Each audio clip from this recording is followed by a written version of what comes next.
Hola, buenos días a todos. Muchas gracias por estar. Yo, primero que nada, les quería hacer una introducción de lo que es el sistema chakras, que es lo que nos trae aquí a esta charla. Lo que buscamos hacer desde el sistema chakras es dar respuestas a las demandas de los productores.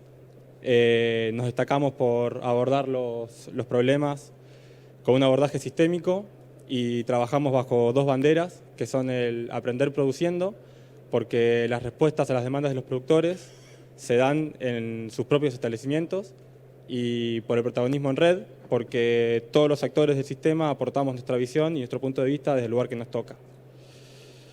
Una chacra se conforma por un responsable técnico, que es el que lleva adelante los proyectos y los ensayos, un grupo de expertos y especialistas que nos dan soporte en lo que es los conocimientos que ellos tienen desde sus instituciones, y obviamente los productores, que son los verdaderos responsables de todo esto, y todo está coordinado y auditado desde el sistema a través de la coordinación, la dirección académica y la gerencia.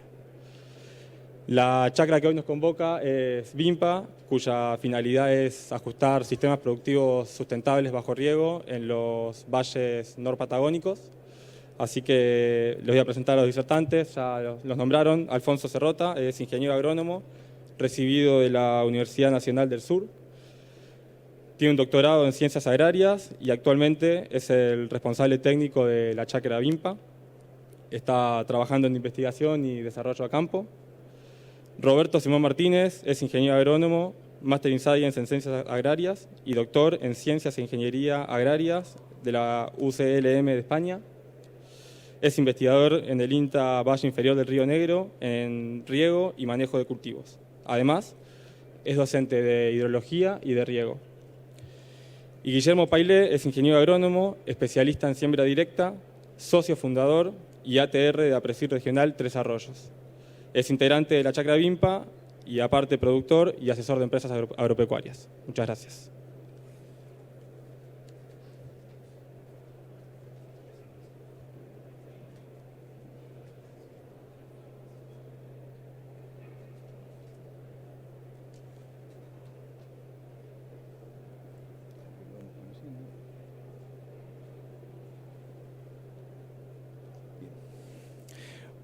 Hola, buenos días.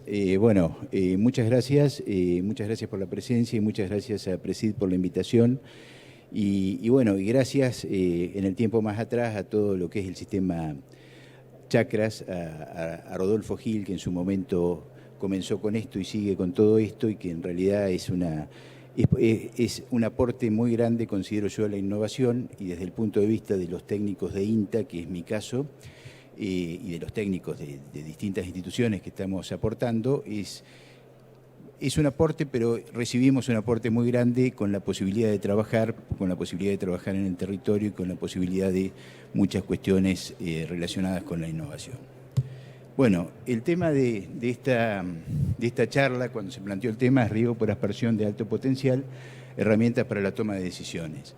Con Guillermo y con Alfonso un poco nos charlamos sobre este tema, y la idea es hacer una presentación, en mi caso hacer una presentación de la región, de por qué podemos hablar de potencial dentro del tiempo que tenemos, y algunas estrategias y algunas cuestiones desde lo ambiental, desde lo social y desde lo productivo, o sea, porque digamos toda la cuestión tecnológica está asociada a todo lo que es ambiente, a todo lo que es el desarrollo y a todo lo que es económico y productivo, por supuesto, ¿no? Entonces, a partir de ahí, un poco la idea en esta primera parte es características de la región y el riego, cómo fue el trabajo en los primeros años en estos sistemas, la relación que tuvimos con la gente del sistema chacras, la importancia de conocer el suelo y su evolución, la importancia del riego, por qué es importante el riego en esa zona que hablamos o que en el título pusieron de alto potencial, la eficiencia de riego como indicador y el asesoramiento o sugerencia de la lámina a aplicar, o sea, cómo definimos qué es lo que hay que regar, ¿no? Para después complementar con las otras dos charlas. ¿Dónde estamos ubicados? Estamos ubicados, a ver si, en Argentina, en el norte de la Patagonia, y Son distintos establecimientos de lo que bien describió Ignacio, de cómo es la organización de este sistema, donde tenemos algunas características climáticas que vamos a desarrollar y tenemos dos ríos, el río Negro y el río Colorado, con el río Limay y Neuquén, con caudales medios, o sea, con módulos que sería el promedio de los caudales, 930 metros cúbicos por segundo, 650, 280 y 120 a 140 metros cúbicos por segundo. Digamos, lo que sucede es que es una zona donde tenemos algunas características que son positivas para la producción, para lo que hablamos de las condiciones agroclimáticas. Periodo libre de heladas es suficientemente largo, o sea, si bien estamos más al sur, hay un periodo libre de heladas que va de los 150 a los 199 días, que es algo que permite alta radiación solar, o sea, propia en verano, estamos hablando en verano por el tema de la latitud en que estamos, temperaturas medias nocturnas bajas. Ahora en estos últimos años nos encontramos con que no son tan bajas, pero que hacer relaciones fototermales que son apropiadas para un alto rendimiento de algunos cultivos, especialmente maíz. Y lo que tenemos es una necesidad de riego integral, o sea, en esa zona no es que regamos en el momento crítico que decimos, bueno, en la floración necesitamos 120 milímetros, 200 milímetros, sino que la cantidad que se necesita, sean 700, 800, 600, 900 milímetros, hay que aplicarlos prácticamente todos o todos, ¿no? Entonces, eso genera una cuestión desde el punto de vista de uso del agua y también desde el punto de vista económico, cuando ese agua hay que bombearla, ¿no? O sea, un costo energético. Hay una mayor variabilidad espacial de los suelos, porque son suelos de origen aluvional, coluvional, entonces son suelos que son depósitos que no vamos a encontrar una homogeneidad, y muchas veces encontramos en un mismo terreno distintas series de suelos, distintas clasificaciones de suelo, que hace que al trabajar después eso repercuta muchas veces en los cultivos y en el manchoneo de los cultivos. Bueno, algunas características, la latitud en que se encuentra, con buena oferta de radiación debido al clima semiárido, también baja nubosidad y en verano los días son largos, valores de evapotranspiración durante el ciclo de cultivo, un promedio de 7 y 8 milímetros por día, con momentos críticos donde muchas veces eso es mucho mayor. En condiciones de crecimiento sin limitaciones hídricas nutricionales se dan condiciones para un alto rendimiento de algunos cultivos, como es por ejemplo el caso de maíz. Bueno, hay, contando el Negro y el Colorado, provincias de La Pampa, de Neuquén, de Río Negro, alrededor de 250.000 hectáreas regadas, con un potencial de distintos estudios, tratando de estudios teniendo en cuenta limitaciones, no únicamente el caudal del río, con un potencial de 460.000 a 600.000 hectáreas. Digamos, los valles están en esta latitud si consideramos desde la punta de 25 de Mayo y Catriel hasta lo que sería la parte sur de los valles, ¿no? Bueno, eso habíamos descrito, ya el tema de los valles. Vamos a seguir avanzando. Bueno, acá tenemos, bueno, como para mostrar simplemente el tema de la longitud del día comparado con lo que sería una situación de Córdoba y lo que sería de Balcarce, donde en verano la longitud, las horas de sol, digamos, las horas de sol son mayores, ¿no? Y tenemos esto que habíamos dicho, que el riego es integral. Esto es lo que sería la evapotranspiración de un cultivo, en este caso de maíz, mes a mes, y esto son la precipitación que tenemos, la precipitación efectiva, o sea que prácticamente las necesidades hay que aplicarlas todas con riego. Esto, lo que habíamos nombrado, el tema de la variabilidad de los suelos, tenemos distintas series de suelos, donde habíamos mostrado los valles, ahí estamos en lo que sería la zona de Negro Muerto, que sería acá, que es un poco la distribución de los suelos, inclusive en algunos pivots que se han estudiado. Acá vemos que hay una, por ejemplo, serie, no se alcanza a ver, pero una serie Río Negro, serie La Victoria, que dentro de un mismo pivot tenemos esas dos series con distintas características, un lentisol, un aridisol, o sea, tenemos distintas condiciones como para trabajar dentro de esas situaciones. Esto es un poco como para mostrar cómo fue la evolución o cómo está siendo la evolución de los números de pivot en la cuenca del Río Negro. Ahí observamos que, bueno, en el 2000 había 21 equipos, 2015, esto fue un trabajo que estuvo hecho de 106 equipos con 6.400 hectáreas y algunos estudios que estuvimos más o menos viendo ahora, estamos cerca, bueno, acá puse 9.000, pero estamos cerca de las 10.000 hectáreas con un avance de muchas explotaciones, inclusive muchas explotaciones del sistema chacras que están aumentando el número de equipos en este momento, ¿no? Caso Guillermo, ¿no? Que ya nos va a describir. 34, creo que me quedan unos 5 o 6 minutos, ¿no? Como para... Por ahí, Ignacio, me avisás cualquier cosa, ¿eh? Bueno, esto como para mostrar 2003, en ese caso había un productor que es un productor de Tres Arroyos, que fue a la zona, un productor de Irroco, que fue que puso los primeros pibos en la zona de Patagones, y a partir de ahí fue aumentando la superficie, 2006, 2012, acá estos son los primeros equipos del carbón, después, bueno, 2014 y ya 2023, donde tenemos esto es cerca de la ciudad de Carmen de Patagones, donde vemos cómo es el desarrollo, que eso potencialmente, si bien la superficie, una superficie no es tan grande comparada con cualquier superficie del país, está digamos, creciendo. Bueno, los primeros trabajos sobre la cuestión de suelos en zonas semiáridas, se hicieron trabajos en algunos lugares, ¿no? Por ejemplo en la zona de Negro Muerto, dónde irían los equipos, los estudios de suelos, propiedades de los suelos, definición de las rotaciones. En este caso muestra un infiltrómetro, también se hicieron con permeámetros las infiltraciones, o sea, pero lo importante es que había valores, en algunos casos de infiltración muy bajos y bueno, con una variabilidad muy grande. Hubo casos que encontramos valores de infiltración de 1,5 milímetros por hora, que en realidad eran bajísimas, ¿no? Pero bueno, sobre eso es sobre lo que se trabajó, que ahí, bueno, es de destacar un poco el esfuerzo y digamos, la empresa de los productores de ir a algo nuevo, ¿no? Por supuesto, en principio hubo manchones, o sea, hubo cuestiones no solo relacionadas con el suelo, sino también con el riego, a veces con el balance de riego que se hacía, donde se regaba un poco menos, esa distribución generaba estos manchones.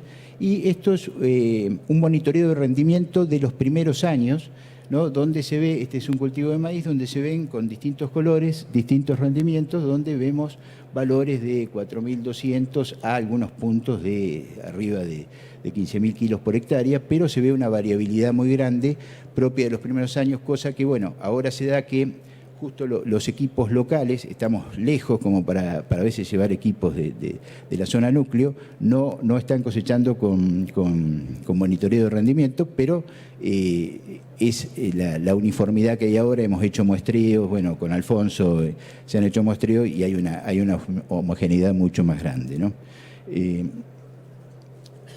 Esto como para mostrar, como para ver un poco cuál es la situación. Esto es un campo en Patagones de un productor, Rodríguez, de los primeros pibos que se pusieron.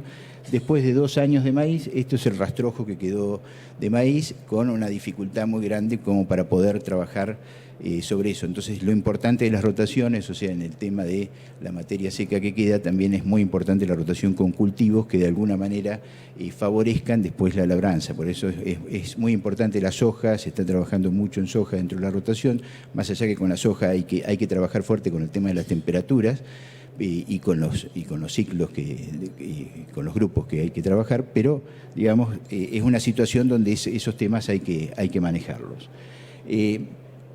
El tema de la sostenibilidad en el riego, hay situaciones que en otras charlas se ha hablado bastante, el tema, por ejemplo, Balcarce, Pergamino, con el tema de las aguas bicarbonatadas. En el caso del Río Negro son aguas de baja salinidad y que en principio no tienen un contenido que pueda afectar el sodio del suelo, ¿no? Pero de todas maneras es importante el monitoreo, se hicieron trabajos de monitoreo, esos trabajos de monitoreo, bueno, de alguna manera, a ver un segundo, no muestra un aumento de conductividad eléctrica ni de la RAS y se observan mejoras de infiltración o por lo menos se mantiene la infiltración, ¿no? Y ahí hubo trabajos también con mesofauna del suelo donde se observa que hay un aumento en la mesofauna. Eso no quiere decir que sean mejores indicadores, pero digamos, eso es lo que se pudo observar. Es fundamental el monitoreo. el estudio del seguimiento de los suelos. O sea, nosotros no tenemos definido que no hay problemas, de que no va a haber problema, pero en periodos de 4 o 5 años, digamos, de alguna manera, se observó, bueno, acá no alcanzamos a ver la diferencia, pero que no hubo diferencias, inclusive alguna disminución en lo que sería conductividad eléctrica, pH en algunos ambientes, y tampoco hubo una disminución de materia orgánica. Y por otro lado, no hubo un cambio negativo de densidad aparente, y los datos de infiltración, sin tener valores significativos, se ve una tendencia de que se mejora la infiltración con todo el trabajo que se hizo. Hoy estuvo Jorge Massieri hablando un poco de Córdoba, pero Jorge Massieri ahí fue responsable de una rotación de cultivos como para trabajar y lograr una cobertura y lograr raíces y hacer suelo, y bueno, todo eso es una consecuencia de poder mejorar ciertas propiedades como para trabajar y tener un mejor rendimiento. Bueno, el riego es importante porque esto es un trabajo donde se ve que los cultivos responden al riego, el maíz responde al riego. Lo que sucede es que a veces no siempre lo cuantificamos, y en muchos casos no necesariamente regamos lo que tenemos, las necesidades que tenemos, porque a veces se puede regar de más, donde hay drenaje, ese drenaje puede llegar a compensar de alguna manera, y lo que tenemos es un costo mayor, y si se riega de menos va a haber una menor producción, pero hay un estrés en la planta, pero eso no quiere decir que no va a rendir nada o va a rendir algo muy parecido, y a veces le podemos achacar a otras cuestiones esa disminución. Eso, bueno, un poco gracias a esas propiedades que tiene el suelo, que hace que de alguna manera sirva como un buffer ante un mal o una buena aplicación de agua, ¿no? Pero bueno, habíamos visto ciertas dificultades, vemos que se pueden obtener unos buenos rendimientos. Esto es de riego por aspersión, pero en esas zonas también trabajan con riego gravitacional, y hoy están obteniendo rendimientos muy altos y están más convencidos con los equipos que antes. Eso no quiere decir que no hay que hacer aspersión, al contrario, pero hay que trabajar con el tema de los indicadores, con el tema de los coeficientes de uniformidad, y avanzar con todo eso, ¿no? Acá tenemos el tema de los indicadores, o sea, del riego. Bueno, es importante el tema de hacer coeficientes de uniformidad, de alguna manera para determinar esa eficiencia de aplicación, que de alguna manera nos ayuda a ver cómo están funcionando los equipos. A modo de ejemplo, esto es un equipo, luego Alfonso va a detallar un poquito más todo lo que es el tema de NDVI, la relación, pero esto en una imagen satelital, donde tenemos valores de NDVI y vemos que hay una mayor vegetación en el centro, que es lo que tenemos en los últimos tramos del pivot, ¿no? Cuando se hizo la evaluación, que fue esta evaluación que se hizo el año pasado,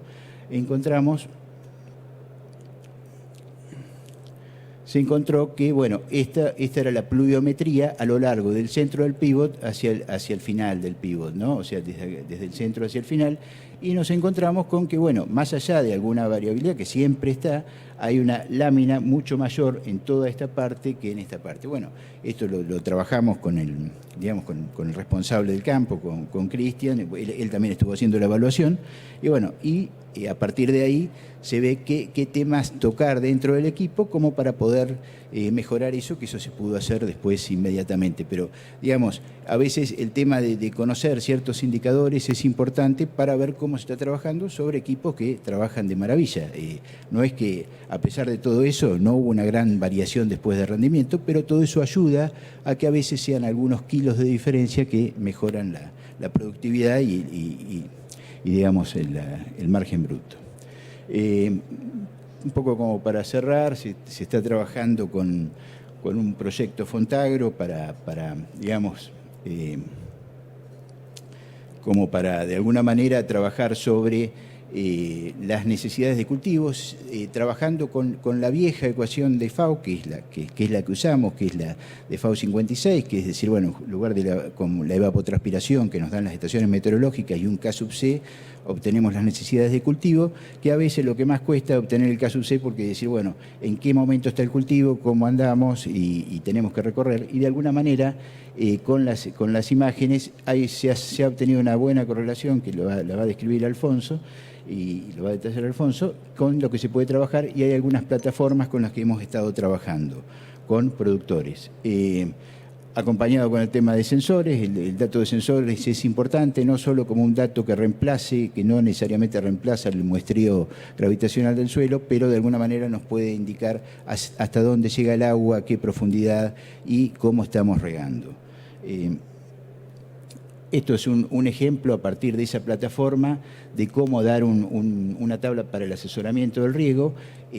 Luego lo van a detallar bien el tema de los balances hídricos, pero a partir de datos que se obtienen día a día, la idea es al productor brindarle los datos de evapotranspiración diaria y darle una recomendación de lo que se evapotranspiró semanalmente, como para decir, bueno, esto es lo que hay que buscar en los distintos riegos que se pueda llegar a aplicar. Hoy por hoy, también se puede, no lo detallamos acá, se está empezando a trabajar con el tema de pronósticos a futuro y a partir de ahí con eso también poder trabajar.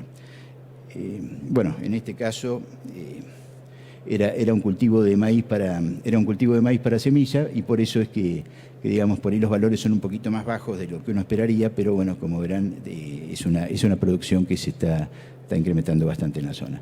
Bueno, y relacionado con esta plataforma, para terminar, se está trabajando en difusión y capacitaciones sobre la plataforma. Digamos, este tipo de trabajo tiene una respuesta muy positiva de técnicos, productores y encargados de explotaciones. Se facilita el trabajo de campo frente a distintas fechas de siembra, distintos manejos de cultivo, de alguna manera se simplifica, siempre hay que ir al campo y mirar a ver si eso está bien. Hay una disponibilidad de información dentro del ciclo de cultivo que aporta la toma de decisiones y control de manejo. Y por último, estas actividades también promueven el uso de otras plataformas. O sea, la idea no es que esto se arma para poder asesorar a todos los productores, sino que sea como para que desde la actividad, desde los técnicos, desde los colegas que están trabajando en la actividad privada, el tema de riego sea también un trabajo de asesoramiento y de cálculo, como pasa en otros lugares, y también, digamos, aportar al desarrollo del uso, digamos, de las plataformas que están existiendo. O sea, hoy por hoy está Quilimo, está Riego Global, Valley tiene digamos, un desarrollo para el asesoramiento de riego, y es importante que dentro de la ecuación que se tiene dentro de un campo también se considere el tema del agua como una cuestión a considerar, además de lo que es el fertilizante, la semilla y digamos, el riego como algo muy importante para lo productivo. Así que bueno, seguimos con Guillermo. Muchas gracias.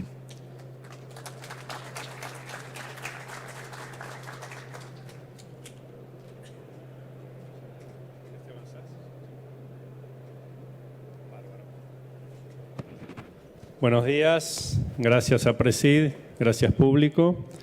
Estamos un poco apurados por el tiempo, así que mi presentación va a ser breve, luego del buen desarrollo que acabamos de ver de lo que es la zona. Nosotros somos productores del grupo Chacras Vimpa. La zona ya se mencionó, estamos en el sur de la provincia de Buenos Aires, norte de la provincia de Río Negro, y el tema que nos trae hoy es ambientes de alto potencial. Entonces nosotros podemos definir qué es un ambiente de alto potencial. Para la generación de biomasa, de generar unos buenos índices de cosecha, tanto sea de granos como de forraje, necesitamos una interacción entre suelo, clima y cultivo. Roberto recién mencionó que la zona tiene suelos heterogéneos, no tiene una planicie homogénea de determinados suelos, porque la zona tiene una zona aluvional, como él mencionaba, que es costa de río, donde hay suelos que en su momento hubo intervención del agua y quedaron con algo de sales, y después hay una zona de barda donde los suelos son de mejor calidad, donde hay más homogeneidad dentro de los mosaicos, y es lo que ahí se está en general produciendo con mejores aptitudes. Entonces, lo que es suelo, nosotros evaluamos propiedades físicas y químicas. Lo que es clima, la zona tiene una buena heliofanía, tenemos una muchas horas de sol, y el periodo libre de heladas es bastante acorde a lo que es provincia de Buenos Aires, con lo cual uno puede evaluar tanto cultivos de invierno como de escarda que se adaptan bien a estas latitudes. Viendo en lo que es el suelo, nosotros lo usamos como sostén y como almacén. Este suelo son suelos de poco desarrollo, porque en general todos los proyectos se hacen sobre campo natural, que es monte. El monte es un monte bajo con poca fijación de carbono. Es una zona que los promedios de lluvia rondan 190 a 290 milímetros anuales, muy mal distribuidos en general, con sequías prolongadas. Entonces el suelo es un almacén que normalmente es un almacén chico para guardar algo de agua y algo de nutrientes. Los nutrientes, principalmente la materia orgánica de estos suelos, está entre 0.5 y 0.9, no llegan al 1%. Y bueno, es el desafío de generar cultivos que aporten carbono y empezar a generar un balance positivo de carbono, o más positivo. Entonces, lo que uno trabaja en los suelos es, bueno, fertilización, rotación, coberturas, cultivos de cosecha, cultivos de cobertura. Y en lo que respecta al cultivo, bueno, una vez que nosotros tenemos determinada la calidad de los suelos, el periodo libre de heladas, que es lo que nos proporciona el clima, es la interacción del genotipo ambiente y ver qué cultivos podemos desarrollar en esta zona. Para que tengan una idea, los cultivos que se desarrollan en la pampa húmeda se desarrollan perfectamente en este tipo de situaciones y son 100% dependientes del riego. Las condiciones climáticas y de suelo son mejorables y el agua sí o sí tiene que ser por riego complementario. Acá las fuentes de agua, como se veía hoy, es el río. Este es el río Negro, que es un río muy caudaloso, de cantidad y calidad todo el año, entonces está disponible para regar los distintos cultivos. No hay limitantes como por ahí puede haber en otras zonas, que en algún momento del año hay acequias que se secan. Para poder desarrollar un sistema de riego, principalmente son sistemas de ingeniería hidráulica e ingeniería eléctrica. Como mencionábamos, para llegar a tener estos cultivos luego de un monte natural, sí o sí necesitamos el aporte hídrico permanente. Entonces, hay distintos proyectos en todo este corredor que de formas diversas, puede ser por canales de riego, por presurización, llevan el agua hasta los centros de consumo, que son, en este caso es un sistema de bombeo donde se abastecen círculos de riego, el agua llega y a partir de ahí se distribuye. Hay distintas alternativas y eso es lo que uno está trabajando como asesor y productor, en cómo llevarle la energía hidráulica y eléctrica a estos círculos y lograr estos sistemas de producción.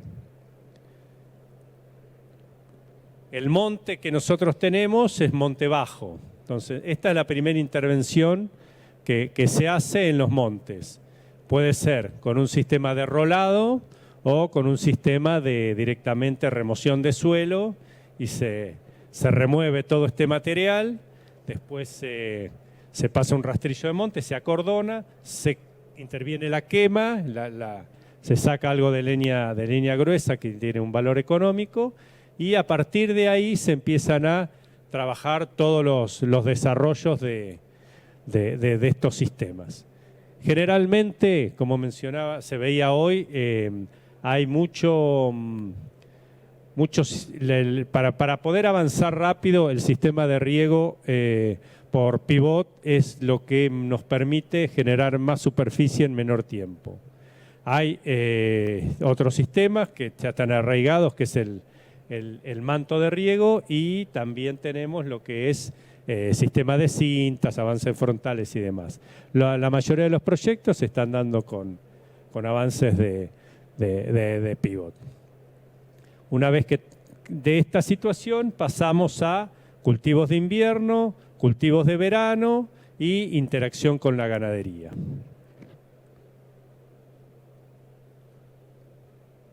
Como hablábamos recién, los proyectos se trabaja en riego tecnificado. ¿Qué es un riego tecnificado? Es un riego que combina la parte energética, que puede ser a combustión o eléctrica, un sistema de todo el diseño estructural y el sistema hidráulico. Y en la actualidad hay muchas formas de trabajar y de manejar los riegos a distancias. Hoy veíamos recién un tanque tipo A en la presentación anterior, que ya hoy es reemplazado por estaciones meteorológicas. Esto es una plataforma de una de las empresas proveedoras de equipos de riego, que uno tiene en el celular o a distancia el comando de dichos equipos. Lo mismo hay para el sistema de bombeos y sistema de canales. Entonces, hoy el riego que predomina o que uno está pregonando para poder ampliar y crecer es un sistema que realmente el tecnificado, con todas lo que conlleva el tecnificado, que a veces tenemos problemas de funcionamiento y más en una zona no muy cercana a la producción, pero bueno, esto nos ayuda mucho a la toma de decisiones. Y lo importante, en toda esta zona, como el riego es totalmente fundamental en la producción, es trabajar con balances hídricos. Entonces, saber cuándo, cómo y dónde regar. Hoy por hoy la chacra está haciendo mucho hincapié en esto, y es lo que Alfonso les va a presentar ya.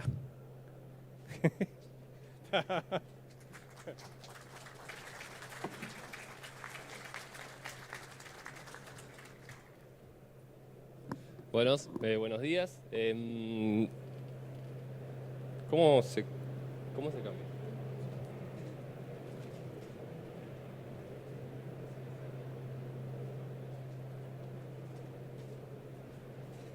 Bueno, vamos a ir un poco ligero porque estamos cortos de tiempo. Esta es la estructura de mi charla. Yo les voy a hablar de las herramientas que tenemos realmente para regar, y lo que estamos proponiendo desde la chacra. Básicamente es el uso de balance hídrico, y después también lo que está entrando y lo que estamos dando bastante relevancia es al uso de sensores de humedad, que les voy a dar un pantallazo al final. En la introducción no me voy a extender mucho porque ya dieron toda la información en la presentación anteriores. El riego es total, no complementario, como decimos siempre. Hay que aplicar el total de la demanda del cultivo porque los aportes de precipitaciones son prácticamente nulos, y bueno, consideramos que es una zona de alto potencial por el nivel radiativo, por la heliofanía, como decían, y el alto nivel tecnológico que se aplica en términos de insumos. Los milímetros aplicados por cultivo rondan en esos milimetrajes, 800 a 1100 milímetros en cultivos de verano, y en caso de cultivos de invierno, entre 300 y 800.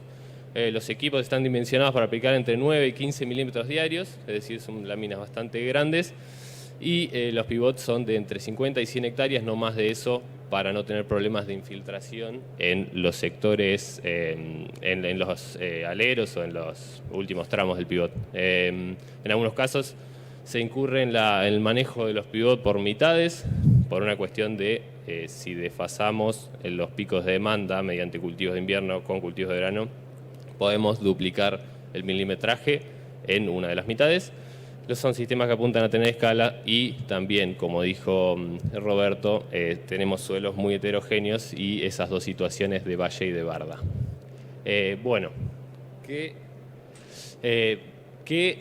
¿Cómo se toma la decisión de riego? ¿Qué herramientas tiene el regante a la hora de planificar un riego diario o semanal. Bueno, inicialmente, al inicio de campaña, en pre-campaña, ellos saben cuánto les va a llevar cada cultivo.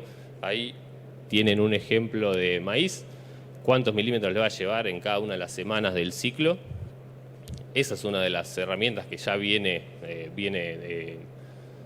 planificada desde el inicio de la campaña. Después, como les dije, el monitoreo mediante un balance hídrico, el monitoreo de humedad del suelo al tacto, como ven ahí, ese método muy sencillo, mediante protocolos muy básicos para determinar cuál es el agua útil del lote. Eso nunca se deja de hacer para ver si lo que se ve en balance tiene que ver con la realidad del lote. Y otra de las cuestiones que se mira a la hora de planificar riego es el pronóstico diario, semanal de los próximos días, por lo menos a grandes rasgos, para saber si se aproxima una ola de calor o una semana fresca que no va a necesitar tanto riego y demás. Cuando algo falla, siempre el técnico prioriza según lo crítico que sea la fase del cultivo. Si un maíz está en periodo crítico, no le puede faltar el agua, y lo mismo con otros cultivos. Y también entra en juego el valor de la producción. Ahí es donde cultivos hortícolas que han entrado en la zona es donde tienen más peso. Bueno, acá vamos a entrar ya directamente en lo que es el balance hídrico. Esta es la fórmula básica de nuestro balance hídrico. Como ven, acá nosotros consideramos que es despreciable la cuestión de escorrentía superficial y percolación profunda. No consideramos que perdemos por percolación profunda, y lo mismo, no tenemos aportes de napa. Entonces simplificamos el balance de esta ecuación. Simplemente el agua útil de cierto día corresponde con la suma del agua útil del día anterior, las precipitaciones, o sea, los aportes por precipitaciones y riego, y se le resta el consumo, que en este caso es la evapotranspiración del cultivo, donde utilizamos la evapotranspiración potencial o de referencia, la ET0, y el coeficiente del cultivo, que en nuestro caso lo estamos calculando en base a el NDVI, como dijo Roberto antes.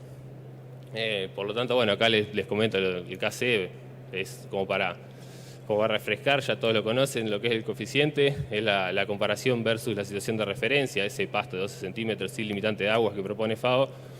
Y en nuestro caso, como les dije, estamos calculando ese coeficiente de cultivo en cada momento en función del NDVI, utilizando esa fórmula que ven ahí, que fue desarrollada por Calera y colaboradores, que es un investigador español. Y bueno, eso es lo que representa una imagen satelital de cierto día, y en base a esa imagen, a esos números, es donde calculamos el KC.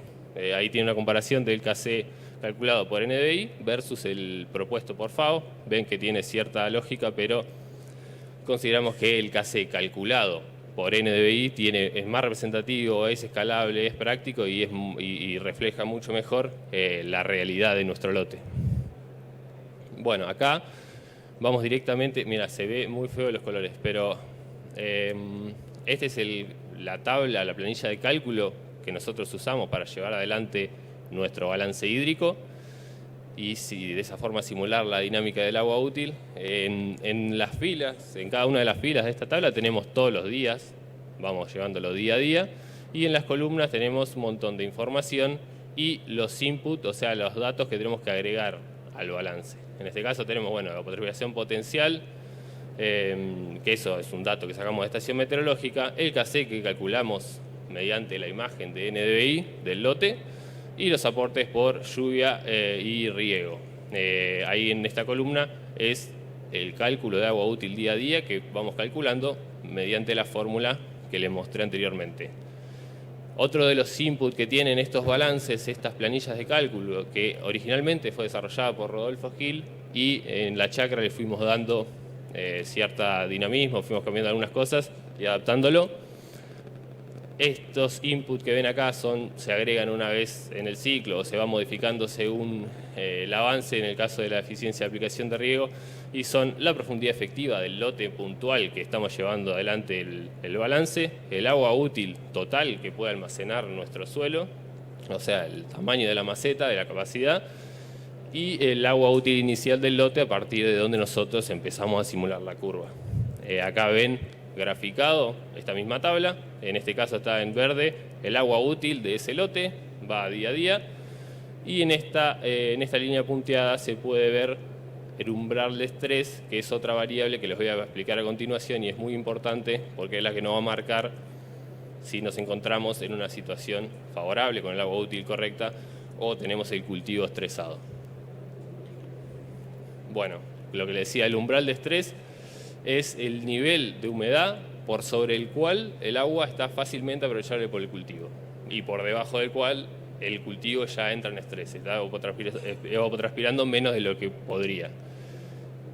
Nosotros consideramos el umbral de estrés variable. En el pasado y en un montón de aplicaciones de diagnóstico de riego se usan umbrales fijos, en general el 70%, a veces varían durante el ciclo de cierto cultivo y en un momento arranca en vegetativo 40-50% y pasa a 70% en fijo. Nosotros consideramos siempre variable. ¿Y según qué varía? Bueno, según el cultivo, hay un coeficiente del cultivo, coeficiente de agotamiento del cultivo y también varía ese umbral, como ven con esos picos, según la evapotranspiración del día. Por eso en días más demandantes tenemos que el umbral sube y por el contrario en días frescos el umbral baja. Y bueno, en función de cómo se encuentra nuestra agua útil del lote versus el umbral de estrés, es donde nosotros decidimos si agregamos el case completo o, como ven acá, le agregamos un coeficiente de estrés, es decir, que el cultivo no va a estar transpirando todo lo que puede, sino un poco menos. En este caso es el cociente entre agua útil y el umbral de estrés. Bueno, ya lo comentaron los anteriores disertantes, pero nosotros tenemos una gran heterogeneidad de suelos. Tenemos esas dos situaciones que comentó bien Guillermo y Roberto. Suelos de valle, que es la situación de la derecha, costa de río, y esa situación de barda. Si bien la situación de barda es mucho mejor, es mucho más homogénea, con texturas mucho más homogéneas, estas son series de suelo en un campo puntual, en ambas tenemos heterogeneidad textural dentro del mismo lote. Entonces eso nos lleva a tener cierta incógnita en decir qué constantes hídricas uso si tengo en el mismo lote un sector arenoso y tengo otro sector franco-arcilloso, franco-limoso, que tiene una capacidad de retención hídrica más del triple. Esa es una de las incógnitas, y la otra, que hay mucha heterogeneidad espacial en cuanto a profundidad efectiva. Esa profundidad efectiva en los dos sectores puede estar determinada por horizontes cálcicos, horizontes petrocálcicos un poco más masivos, tapto argílico, en algunos casos canto rodado en el perfil, y nos hacen oscilar la profundidad efectiva entre 20 y 200 centímetros.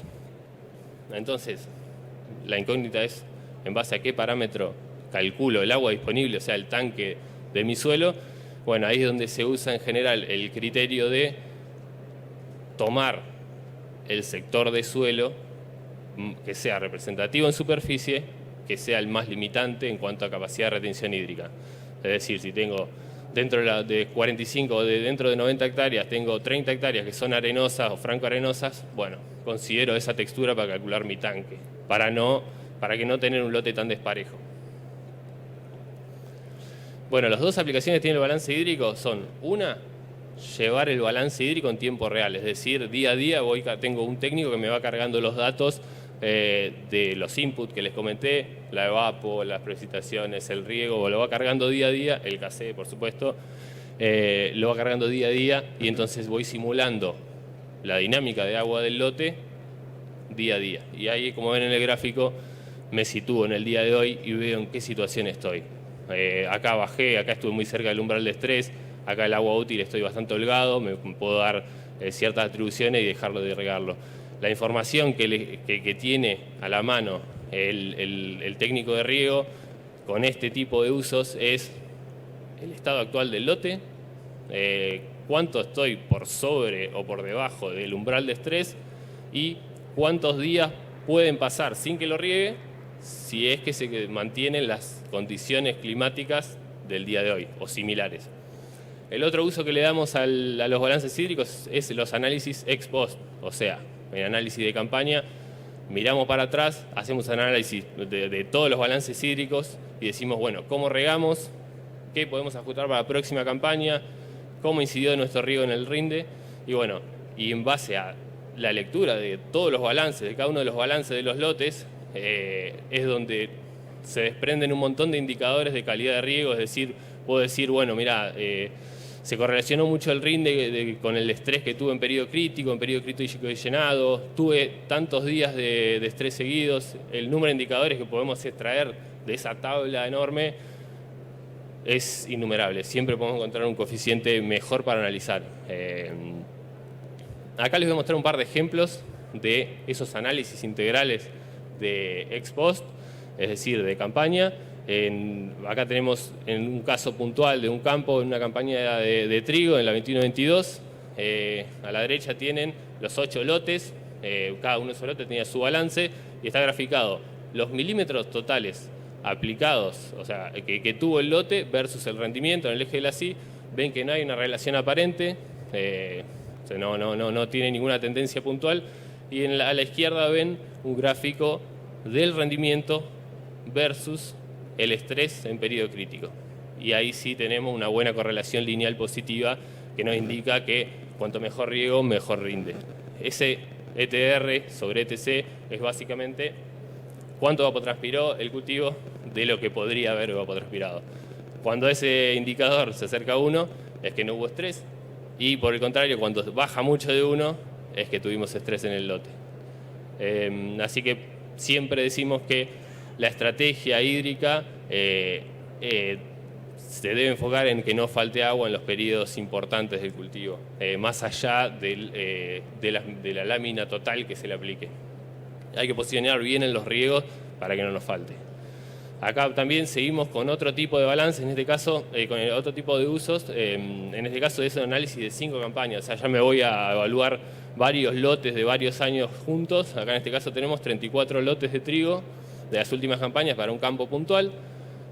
Y tenemos a la izquierda una nube de puntos de los milímetros totales aplicados, sumando riego y precipitación versus el rendimiento relativo. También se ve que no depende mucho de cuánto riego realmente versus el rinde. Y sí, cuando vamos de vuelta al gráfico de la derecha, que graficamos el estrés, el mismo indicador SETR sobre ET0, considerando el periodo crítico más el periodo de llenado, y la correlación es muy interesante, lineal positiva. Bueno, explicando también que, de vuelta, reforzando que la estrategia hídrica es la importante, sino no tanto el milimetraje total, que obviamente siempre es importante. Siguiendo con ese set de datos, acá tenemos cuál es la dinámica de rendimiento promedio de un campo puntual, cómo fueron cambiando el rendimiento promedio de trigo. En estas últimas 5 campañas tenemos que hay una caída muy grande debido a un problema sanitario, pero lo que sí podemos decir es que en estos 5 años, según balance, cada vez se viene regando mejor. Le voy a dar el porqué en las próximas diapos, pero bueno, lo que nos lleva a pensar esto es que no solo el riego es importante, sino que debemos acompañar con todo el resto del manejo del sistema, de los cultivos, como sanidad genética, nutrición, el estado de los suelos, o sea, a tener una visión más holística, más allá del riego. Si yo les digo, ¿por qué no aumenta el rinde si que cada vez vengo regando mejor?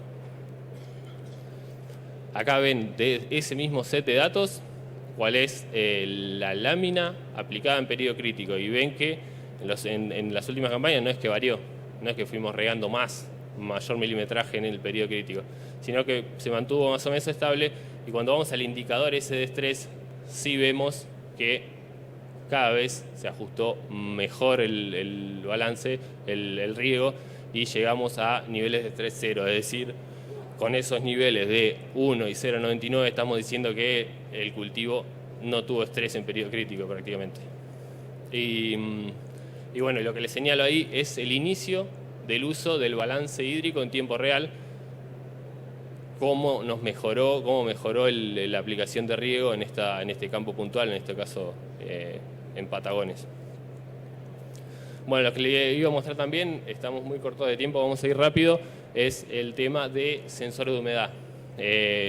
Sensores de humedad son una muy buena herramienta para complementar el uso de balances hídricos. En este caso, esto es una experiencia que se llevó a cabo en uno de los campos de la chacra y lo realizó la gente de INTA, encabezado por Roberto, y bueno, hicieron un laburo muy bueno y ellos tienen la maquinaria, tienen el know-how de cómo ir monitoreando con estos sensores. Los sensores se instalan en diferentes profundidades y lo que vemos acá es nuestro balance hídrico, similar a los que les mostré. En este caso sí estuvo en estrés este cultivo.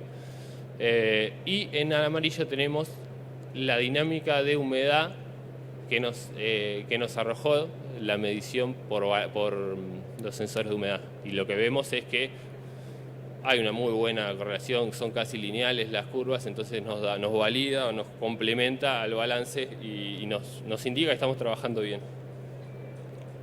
Bueno, acá otro de los usos que puede tener el uso de sensores de humedad, en este caso son lotes de maíz, un lote de maíz y un lote de soja, monitoreado a diferentes profundidades, y información interesante que nos arrojan estos sensores de humedad en diferentes profundidades nos dice que a profundidades mayores a 70 centímetros, como ven en rojo, que son los sensores ubicados a más profundo, la dinámica de humedad es muy pequeña, hay una variación muy pequeña, es decir, no sé si las raíces están usando ese sector, no sé si es realmente la profundidad efectiva a la que deberíamos trabajar, y por el contrario, en horizontes más superficiales la dinámica sí de recarga y consumo sí es fuerte. También otra de las aplicaciones que le puede dar al uso de esta herramienta de sensores de humedad es estimaciones sencillas de eficiencia de aplicación de riego. Es decir, después de que pasa un riego, cuántos milímetros realmente sensaron los sensores, cuánta agua entró en el lote, y eso es un dato muy interesante. El uso de estos balances y prácticamente estas curvas que vemos acá nos genera la incógnita de realmente a qué profundidad efectiva deberíamos trabajar nosotros, a pesar de no tener limitantes físicas, no tener una tosca, no tener un horizonte cálcico, sino hasta qué profundidad están trabajando las raíces y deberíamos considerar nuestro balance, nuestra maceta. Bueno, acá un repaso de consideraciones finales de esta parte de la presentación. El balance hídrico es clave en cualquier sistema bajo riego. Para un balance hídrico preciso es muy importante determinar las constantes hídricas, es decir, el punto de marchitez permanente y la capacidad de campo y la profundidad efectiva de nuestro lote para tener bien a ciencia cierta cuál es la capacidad de almacenaje del suelo. Y como les comenté también en alguna diapo, el uso de balance hídrico en tiempo real, es decir, cargando los datos día a día, agiliza mucho la mejora en el riego. Siempre el riego se debe acompañar con un excelente manejo agronómico, si no nos vamos a quedar cortos seguramente para optimizar los rindes. Los sensores de humedad son una muy buena herramienta para validar y complementar al balance, y también tienen algunos otros usos estos sensores como para determinar profundidad de influencia radicular y eficiencia de aplicación de riego. Así que bueno, mensaje final: la agricultura bajo riego demanda aprender a gestionar el agua para optimizar y estabilizar los resultados productivos. Y bueno, eso es todo.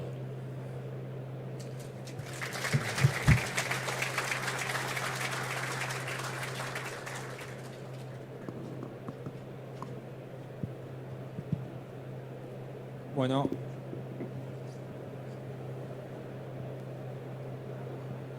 Muchas gracias a todos. Estamos muy justos con el tiempo, ya le comimos al break varios minutos, así que vamos a hacer una sola pregunta que llegó por el chat y los chicos van a estar acá por el Congreso, los pueden buscar y hacerle todas las preguntas que quedaron pendientes. Nos quedan todas registradas en el teléfono. Para Alfonso preguntan, en casos de que el NDVI de una imagen satelital del lote tenga una gran variabilidad, con sectores de alto y bajo NDVI, ¿qué valor usan para calcular el KC del lote? Bueno, excelente pregunta. Y también en este caso, en caso de qué NDVI tomar del lote, si tengo una heterogeneidad muy grande, siempre me enfoco en la situación de mejor cultivo, es decir, donde el cultivo está mejor, tengo un mayor índice de verdor, es donde yo me enfoco para tomar mi dato de de NDI y después va a pasar a ser del CASE, ya que son los sectores que más van a demandar. Si yo riego según esos, quizá los otros sectores donde el cultivo está peor, con una condición de NDI más baja, igualmente van a tener para consumir sin problemas. No vamos a tener problemas, vamos a tender a emparejar el lote para arriba, a nivelar para arriba. Buenísimo. Bueno, de vuelta, muchas gracias a Guillermo, a Roberto y a Alfonso. De vuelta los encuentran por acá para hacerle cualquier pregunta que quede y bueno, muchas gracias.